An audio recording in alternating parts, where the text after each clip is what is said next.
Videos of Enrique Rodriguez serenading ICU patients at a New Jersey hospital has had millions of views online. Rodriguez spoke to our national correspondent, Enrique Duncan, in our series, A More Perfect Union, which aims to show what unites us as Americans is far greater than what divides us.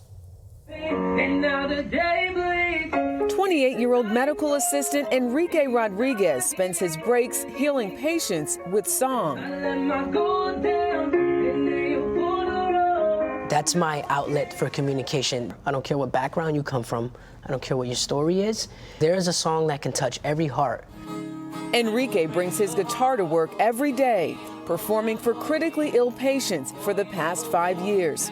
And the musical medicine has gained a following online. Take me deeper than my feet could ever wander. Last month, this video received more than 1 million views on TikTok, posted to honor a friend and longtime patient. There was one patient in particular. The first person She was the first person I ever sang to. Now and forever got you. I wasn't expecting the videos or the likes. The only reason why I posted that video was because when I left to visit my family, I found out that she passed away in the ICU. And it broke my heart because I knew that she would have wanted me there to sing her one last song or to say goodbye. So I posted that video in memory of her. As a tribute. As a tribute. The path to finding his voice was not easy. My older brother, me and him were close to the hip, and he had to go away for some time. He had to go to jail for 5 years. And I just felt lonely and depressed. And I was seeking a family. I became a gang member. I lived to see the end of a bottle and for violence. And I just felt so angry all the time. What was the turning point? Why did you leave the streets, the alcohol, the crowd that you were hanging out with? It got a bit too close to home. They tried to go after my mother. And for me to put her life in jeopardy was an eye-opener. Feeling isolated after his family moved to Puerto Rico, Enrique turned to music as an outlet, teaching himself to play by ear. I would come home to an empty apartment and just feel hollow and sad and just cry. So I started going to AA meetings downtown New Brunswick. Why? Because I knew that I needed help from people who were going through what I was going through. I knew that I couldn't save myself. And that's where I found the church.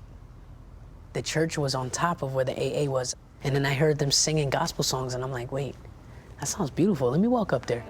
That chance moment would bring music and faith into Enrique's life. The music instructor, Lila, who was teaching me, piano, she said, hey, why don't you come to Life Church?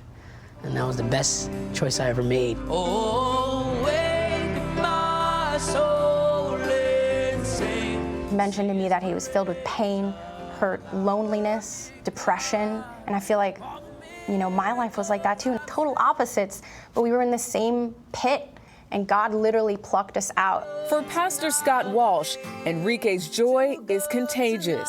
If you saw his worship on Sunday morning, it's infectious.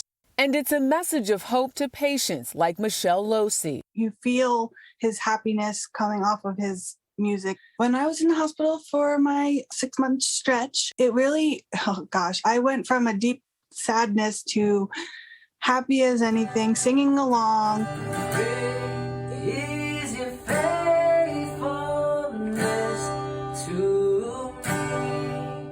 You'd be surprised what a beautiful song could do for someone. COVID hit, and in the hospital is just so sad because family members couldn't come see them.